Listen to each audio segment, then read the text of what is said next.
ang mga kwento ng pag-ibig, kwento ng buhay at kwento ng pag-asa dito sa Barangay Love Stories. Love Stories.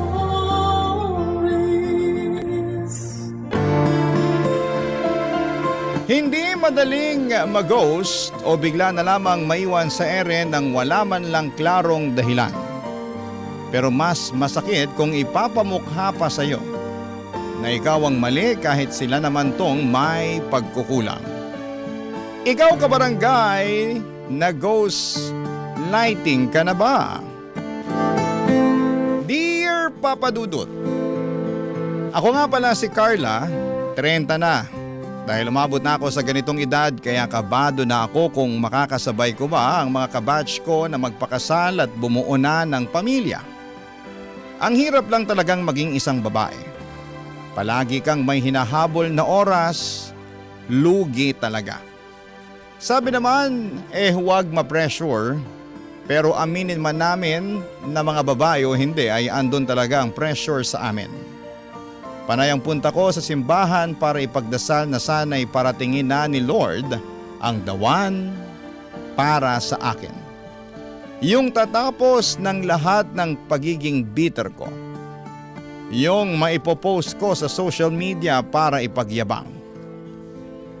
Ayoko nang taga-sana all na lang sa mga romantic post ng friends ko. Dapat ako rin naman ang makaranas noon. Hanggang sa narindi na siguro si Lord sa akin, pinadalhan na niya ako ng lalaki. Si Nathan, gwapo at mukhang malinamnam. Ang issue lang, mas bata siya sa akin ng 5 taon. Papa Dudut.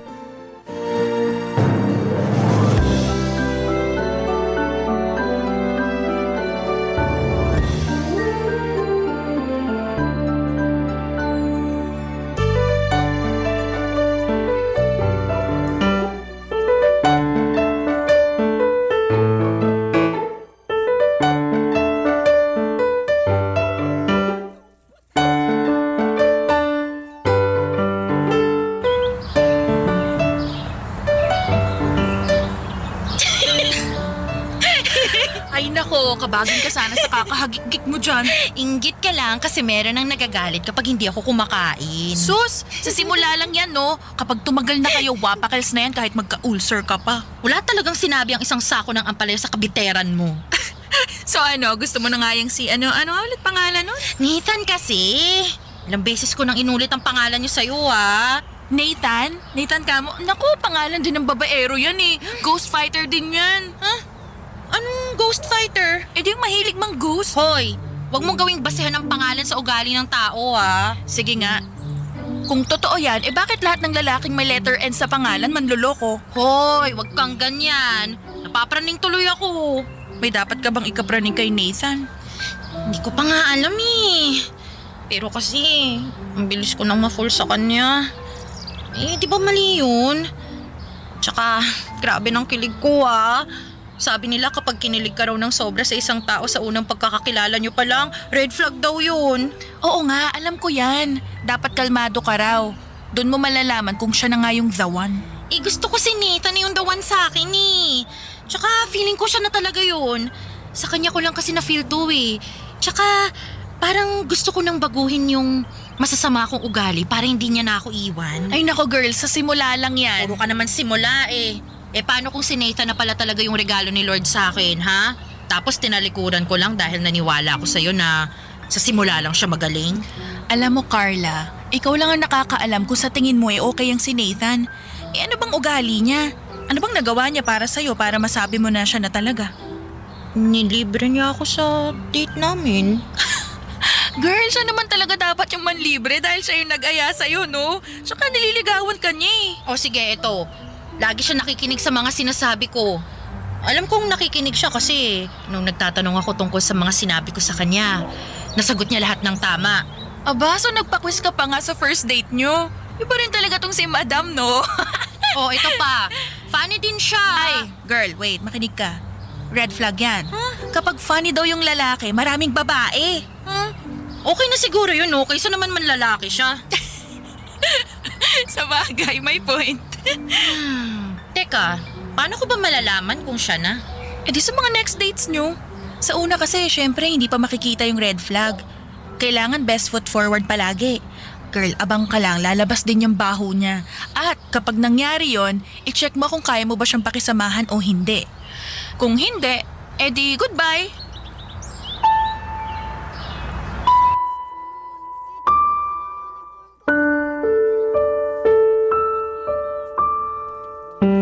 Papadudot, napa-overthink ako sa sinabi ng best friend kong si Jill. Paano kung sa simula lang magaling si Nathan? Tama naman si Jill, sa ligawan ay best foot forward lagi ang mga lalaki. Paano ba naman mapapasagot yung babae kung puro red flag na agad ang ipapabandera ng lalaki, hindi ba? Pero kasi gusto ko talaga si Nathan, malaki ang potensyal niyang maging the one sa buhay ko. Lagi akong sawi sa pag-ibig, never kong na-experience ang first year anniversary. Sa edad kong ito, pinakamatagal na relasyon ko ay umabot ng 11 months and 2 days. Hindi man lang umabot ng 1 taon, hindi ba? Hiniwalayan ba naman ako kaagad? Kasi sabi niya gusto niyang maging seminarista.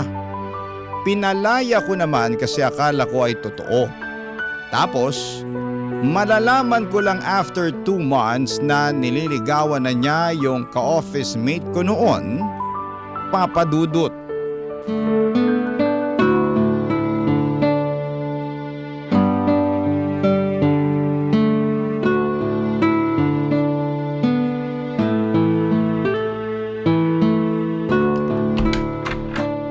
Late ka.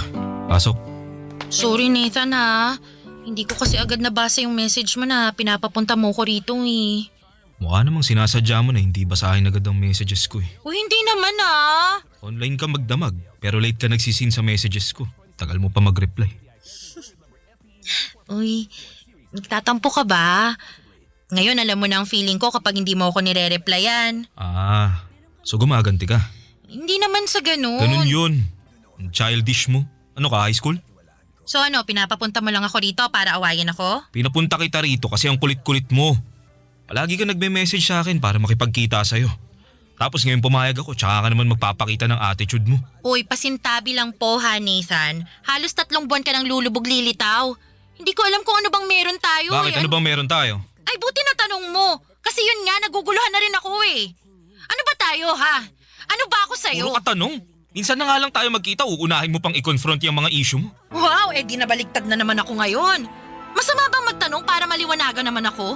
Kasi ilang buwan na rin naman na siguro tayo magkausap. Pero hindi pa rin klaro sa akin kung saan ba ito pupunta, ha? Ginagawa na natin yung mga ginagawa ng mga magkakarelasyon eh. Pero nasan ba yung label? Ilang buwan pa lang tayong nagde-date?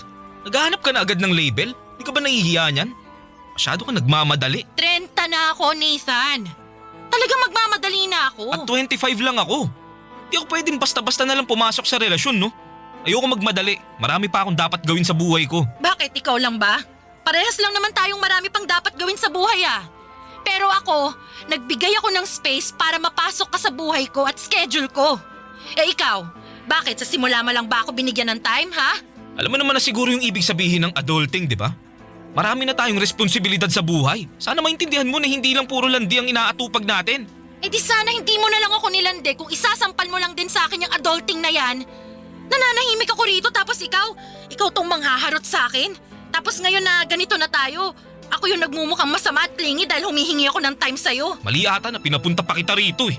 Sinira mo lang yung araw ko. Mabuting at pumunta ako rito ngayon kasi pwede na natin mapag-usapan yung matagal mo nang iniiwasan. Kaya sumagot ka, Nathan. Anong balak mo sa atin, ha? Sinuko ko ng bataan. Nakwento na kita sa mga kaibigan ko. Kilala ka na rin ng pamilya ko kahit hindi ka pa nila nakikita. Malaki nang nalugi ko sa emotional investment ko sa'yo, Nathan. Pakiramdam ka naman. Sana natin pag-usapan to kapag mahinahon ka na. Yung makipagtalo kapag sabog ang emosyon ng taong kaharap ko. Para kang tanga. Sino ba nagpasabog ng emosyon ko, ha? Di ba ikaw naman? Tagal ko nang kinimkim to eh. Kaya sabog o hindi yung emosyon ko, sumagot ka na sa mga tanong ko ngayon na. Hindi ako sasagot dahil mature akong tao. Mature? Ikaw mature? San banda? Hindi mo nga ako mabigyan ng clarity sa sitwasyon natin ngayon eh. Tapos sasabihin mo mature ka? Anong pinagsasasabi mo dyan? Hindi kita papatulan kasi ikaw ang mali rito. Hindi ko ibababa ang sarili ko para sa kabaliwan mo. At ako pa tong baliw ngayon. Bakit hindi pa ba obvious? Tingnan mo nga kung paano ka umasta. Para kang psychotic. Paano na lang pala kung pumayag ako maging girlfriend kita? Eh di ako pala tong kawawa. Okay. Yun na. Klaro na sa akin. Thank you ah. Thank you at sinayang mo yung oras ko. Ayoko na. Hindi na ako manghihingi ng label sa'yo. Kaya wag ka na magpaparamdam sa akin. Kakalimutan na kita. Teka lang, Carla. Teka lang. Sandali, pag-usapan natin to. Kanina ko pa gusto makipag-usap sa'yo eh. Pero ikaw tong panayang ikot. Wag ka na magpaparamdam sa akin. Simula ngayon, kakalimutan na kita. Nakakasama ng loob ang mga sagutan namin ni Nathan. Tama ba naman yun? Walang direksyon kung saan kami papunta. Pareha sila ng mga linya ng mga lalaking hindi ready sa commitment. Ito na nga ba ang sinasabi ni Jill, lumalabas na ang red flag. Pulang-pula talaga ang kulay nito. Dapat ay hindi ba matauhan ako pero hindi. Pinagpatuloy ko pa rin ang paghabol kay Nathan kahit napapansin kong paunti-unti na ang paglayo niya. Kabado ako noon dahil halos hindi na siya nagpaparamdam unless ako ang maunang mag-message. Hanggang isang araw nga dumating na ang kinakatakutan ko, Papa Dudut. Tama si Jill. Ang lalaking may pangalang Nathan ay magaling mang-ghost. Ang lalaking minahal ko, Papa Dudut, ay iniwan ako ng walang paalam. Barangay Love Stories. Barangay Love Stories. Papa Dudut, tuluyan na akong ginost ni Nathan. Matapos ang lahat ng pag-unawa ko sa kanya, ganun lang ang sinukli niya. Panay ang message ko sa kanya sa social media accounts niya, wala siyang reply kahit online naman siya. Bakit kaya hindi na lang niya ako blinak? Para alam ko na, hindi ba? Panay ang post ko ng stories at my day ko pero never niyang view at mas lalo akong nanggigil. Lahat na rin ng mutual friends namin minessage ko na at pasimpleng nangungumusta. Kunwari kalmado lamang ako na hinahanap si Nathan para hindi ako intrigahin. Kasi wala akong napala. Lahat sila'y walang alam kung nasaan si Nathan. Hanggang isang araw ay sumabog na ako. Minessage ko na ang best friend niyang si Kaloy. Hindi ako nireplyan nung una, kaya ang ginawa ko ay inabala ko na. Tinawagan ko na siya, Papa Dudut.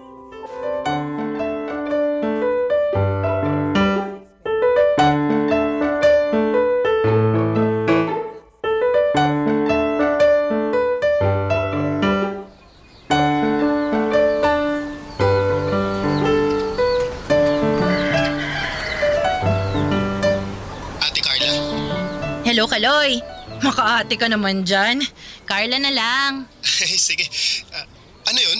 Kanina pa ako tumatawag sa'yo, hindi mo man lang sinasagot. Sorry ate. Sorry Carla kasi nasa MRT ako kanina eh. May problema ba? Nako, meron. Yung kaibigan mong si Nathan, nasa na yan ha? Bigla na lang siya nawala. Hindi na nagpaparamdam sa akin. Si Nathan. Isang beses ko lang nakita. 2 weeks ago pa yata yun. Oo, saglit lang din. Alam mo, gusto kong maniwala eh. Pero bakit parang tunog pinagtatakpan mo siya? Asan ba talaga siya? Ikaw na lang kaya mag-message ate. Carla. Tatawag ba ako sa'yo ngayon kung nagre-reply siya sa akin ha? Huwag ka sa akin magalit. Hindi naman ako si Nathan eh. Sorry, ni-stress na kasi ako dyan sa kaibigan mo eh. Ginost na lang niya ako bigla. Di naman tama yun. Ayokong makisawsaw dyan sa issue niyo, Carla. Siguro mabuti pa puntahan mo na lang siya sa bahay niya. Ginawa ko na. Ilang beses pa nga eh. Pero mukhang wala naman dun. O kaya, nandun nga, pero ayaw lang akong pagbuksan. Hindi ko na alam ang gagawin ko. Hindi ko rin alam kung anong... Wala kang kwentang kausap, Kaloy. Sasayang lang ako ng oras na tawagan ka. O teka, bakit parang ako ang may kasalanan dito? Ikaw lang atong humihingi ng pabor sa akin.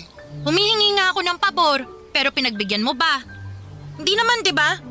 Bakit ka atungal dyan? Ay, may gagawin pa pala ako. O sige, gumaya ka na dyan sa kaibigan mong ghoster. Parehas lang kayong dalawa. Walang magtsatsagang babae sa inyo kasi... Kaloy? Hello? Hello? Hindi pa ako tapos manermon. Kaloy? Hello?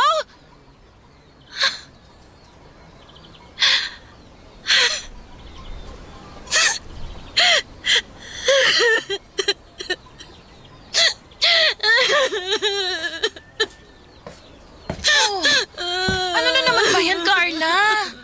Sa banyo palang dinig na kita. Hindi mo pa rin ba titigilan yung kakahabol kay Nathan? Di ko naman ginahabol eh. Anong tawag dyan sa ginagawa mo?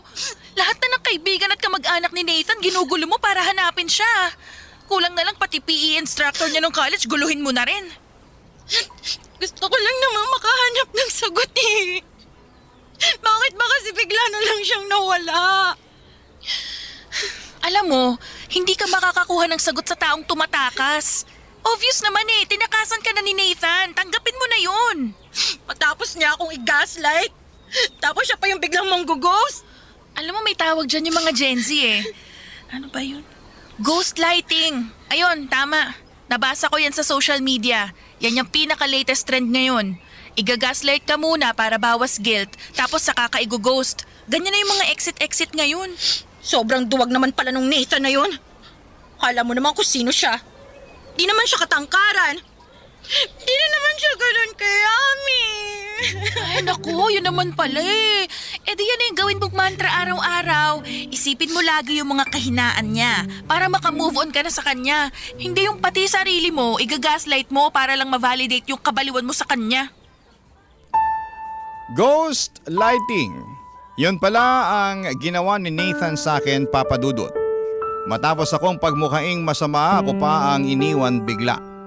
Ayos din siya. Ang masakit nito ay para akong nabaliw sa ginawa niya sa akin, Papa Dudut.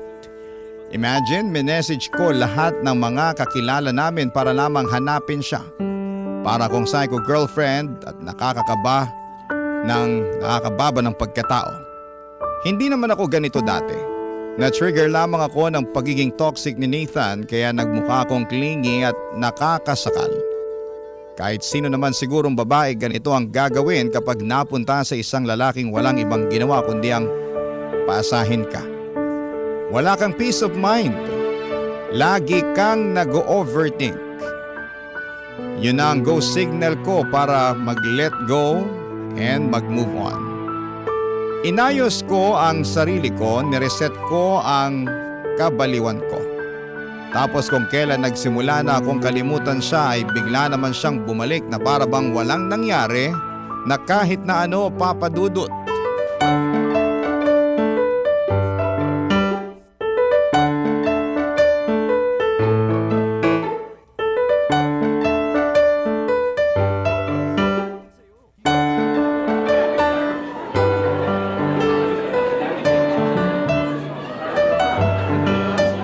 Oh, ano nakain mo? Di pa ako kumakain. Kaka-order nga lang Ang natin eh. ibig kong sabihin, bakit bigla kang bumalik? Bakit? Namiss mo ba ako? Nawala ka lang, kumapal na bigla yung mukha mo. Ay, ano ka ba naman? Umamin ka na. Namiss mo ako, no? Alam mo, ikaw! Offensive. Namiss mo nga ako. Bakit ba bigla kang bumalik? Ayaw mo? Bakit pa hindi mo masagot ng diretso ang tanong ko? Kasi nahihiya rin ako sa ginawa ko eh. Biglang nipis ng mukha ah. Tapos ganyan na magiging reaction mo sa sagot ko. Ang hirap talaga maging honest sa'yo eh. Kaya kita ginost eh. Di ka nga naging honest sa akin eh. Paligoy-ligoy ka ng sagot pag nagtatanong ako sa'yo. Eh kasi alam ko magagalit ka kapag sinabi ko sa'yo yung totoo. Ay, gusto mo pa rin talagang lumusot. Hindi ako nagpapalusot. Nakakainis kaya yung ugali mo. Ha, paano nakakainis? Pinapakita ko lang naman sa'yo na gusto kita. Pero ikaw tong lumalayo. Sino ba kasing hindi lalayo sa'yo? Gusto mo lagi kang ina-update. Ano namang masama ron? Update lang naman ang gagawin. Kung busy ka, di sabihin mo. Hindi yung para akong tanga kaka-check ng phone ko kung nag-message ka ba o hindi. Nakakapraning kaya. Yan, isa pa yan. Masyado kang praning, nakakaumay ka. Napapraning lang naman ako kasi magpaparamdam ka lang kung kailan mo gusto. Inabot ka na ng 1 linggo halos bago mag-reply sa message ko. Tsaka mo lang maiisip mag-reply kapag hindi na rin ako nagpaparamdam sa'yo, ganun. Ay, nagre-reply lang ako kapag chill ka na. Mas maganda kung ganun ka. Agresibo ka kasi masyado, nakaka-turn off. Hindi naman sana ako magiging aggressive kung magsasabi ka lang eh. Kung sasabihin mo sa akin kung anong gagawin mo o saan ka pupunta bago ka biglang mawawala.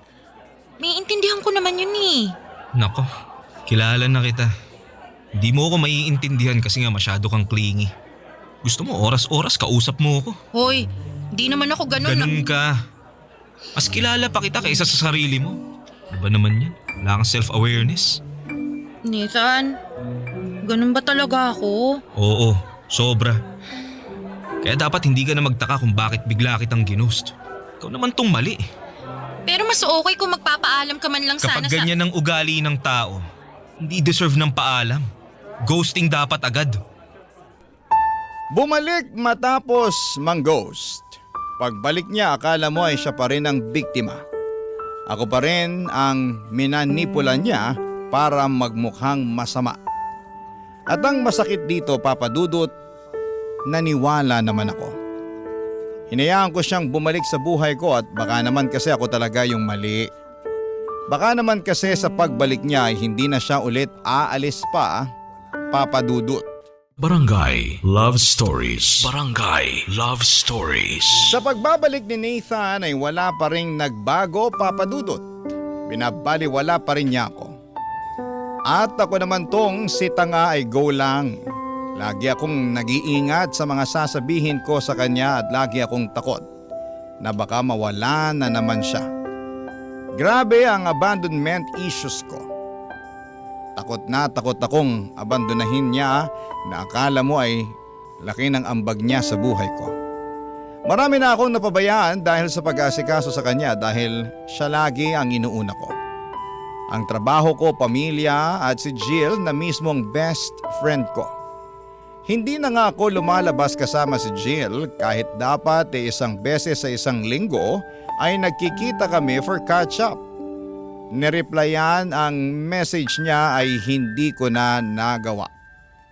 Kasi panay ang hintay ko sa messages ni Nathan na sobrang dalang kung dumating, Papa Dudut.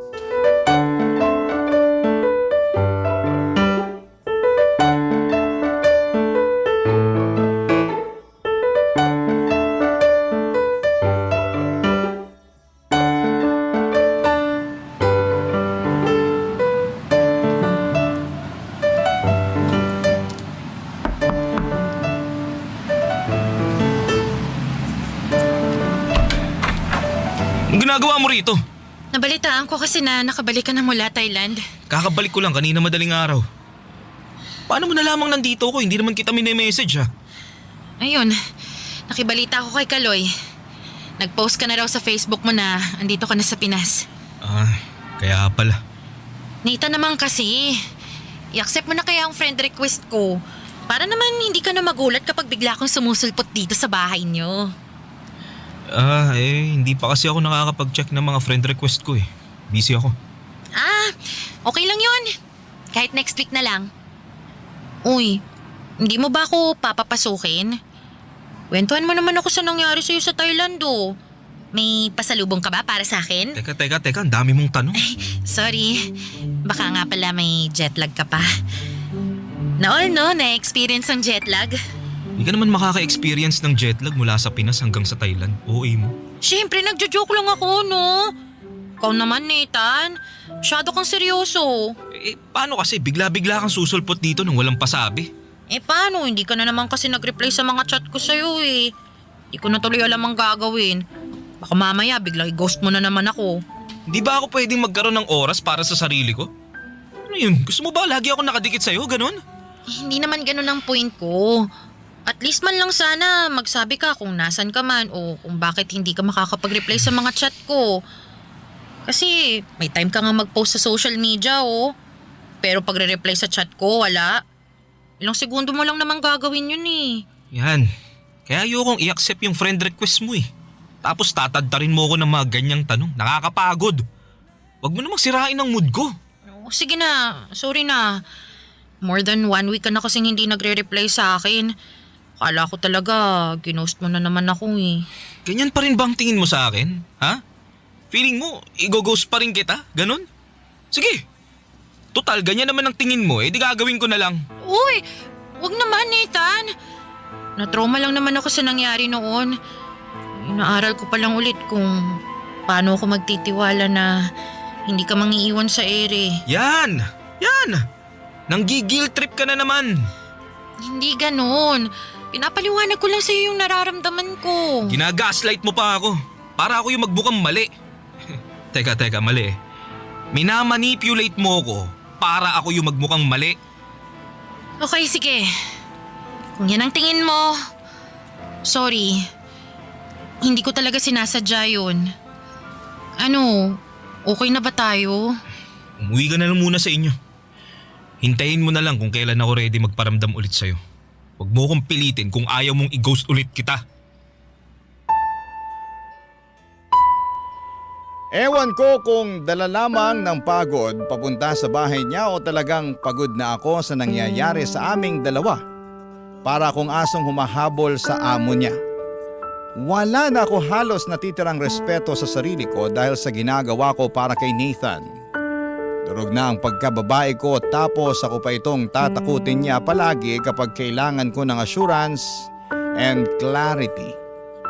Palagi na lang niyang pinangtatakot sa akin na i-ghost niya ako.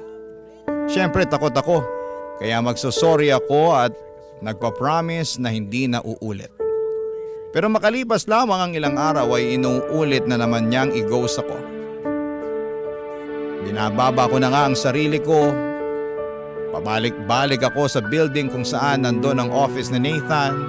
Kailangan ko siyang makaharap pero hindi ko siya natsetsempohan. Hanggang ibang tao ang humarap sa akin at nagbigay ng clarity sa dapat kong gawin. Nagpunta ako noon sa office ni Nathan, empleyado mula sa katabing kumpanya ang nakapansin sa akin na panayang silip at kanina pang nag-aabang sa labas ng opisina.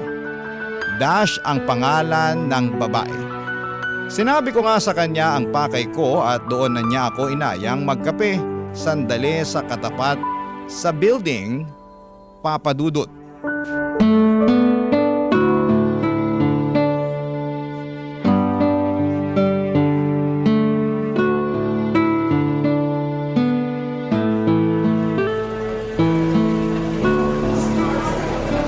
Years ago nung naging kami ni Nathan, ayoko sana siyang patulan kasi mas matanda ako ng 5 years. Kaya lang, mabulaklak ang dila ng bagets eh. Ayun, nakuha niya ako. Hala, pareho tayo. Pareho din ba tayo na palaging ginagaslight at ginughost kapag napapansin na natin yung commitment issues niya? Pareho ulit. Hindi pa rin talaga siya nagbago. Alam mo bang binaliw ako niya noon? After niya akong i-gaslight, saka niya ako i-ghost. Siyempre ako naghahanap ako ng sagot, ng closure. Kaso madamot ang walang yang lalaki na yan. Kapag bumabalik siya at nagtatanong ako, babalik ta rin niya ako. Magmumukhang ako yung masama. At napaniwala ka rin ba niya na ikaw ang mali? Oo naman. Ikaw din ba? Oo eh. Sabi ko na nga ba. Alam mo bang dahil sa trauma ko sa kanya sa pang-ghost niya, humanap ako ng trabaho malapit sa kanya? Sa kaparehong building. Para lang mamonitor ko siya palagi. Para wala na siyang chance na i-ghost ako. Ganun ako kapraning sa ginagawa niya sa akin noon. Kala ko makakatulong yun eh. Pero walang hiyang Nathan, kahit nasa kabilang office lang ako kaya pa rin niya akong i-ghost. Alam mo bang kahit nasasalubong na niya ako noon, dead ma siya sa akin? Naakala mo kaluluwa lang ako na dumaan. Ganun kademonyo yung taong yun. Hindi ko nga maintindihan kung bakit di pa rin lumilitaw yung sungay at buntot niya. Alam mo ba, naisip ko ring mag-resign sa work ko para lumipat sa mas malapit na office sa kanya. Mabuti na lang pinigilan ako ng best friend ko. Maswerte ka nga at meron kang best friend na pumipigil sa katangahan mo eh. Eh ako wala. Kaya natagalan bago ako matauhan. Kaya kung ako sa'yo, bago ka mabaliw dyan sa ginagawa ni Nathan, mag-let go ka na. Unahin mo ang sarili mo. Hindi naman siya katangkaran para mabaliw ka ng ganyan, no? Alam mo, yan din ang sinabi ko noon. Pero seryoso ha, yung mga ganyang lalaki, hindi matututo hanggat mayroong mga babaeng nang tolerate sa katoksika nila, sa commitment issues nila. Akala ko kasi, mababago ko siya eh. Girl, hindi magbabago ang isang lalaki dahil gusto mo lang. Dapat gusto rin niyang magbago. Obviously, ayaw niya. So bakit ka pa maghihintay? Kaya tapusin mo na yung I can fix him na mindset mo. Napaiyak na lamang ako, Papa Dudut. Tama si Dash, kailangan ko nang tapusin ang I can fix it and I can fix him na mindset ko. Hindi ko na kayang ayusin si Nathan at hindi ko naman siya obligasyon na ayusin. Siya dapat ang gumagawa noon para sa kanyang sarili. Kaya nung araw na yon ay naisip ko na tama na. Sino ba siya para ganunin ako? Pagkahiwalay namin ni Dash ay agad akong gumawa ng paraan para i-block si Nathan. Sinimulan kong ayusin ang sarili ko na sinira niya. At makalipas nga po ang ilang buwan ay gumawa siya ng bagong social media account niya para i-message ako at kumustahin. Ang kapal ng mukha niya, blinak ko ulit at hindi na nireplyan. Bahala siyang mag-overthink. Tapos na ako sa ganon, Papa Dudut, siya naman. Maraming salamat po sa pagbasa ng aking liham. Sana po'y meron po kayong napulot na aral sa kwentong aking binahagi. Ang inyong kapuso at kabarangay forever, Carla. O ikaw, kabarangay, kumukulo rin ba dugo mo? Pwede kang mag-iwan ng comment sa ating comment section.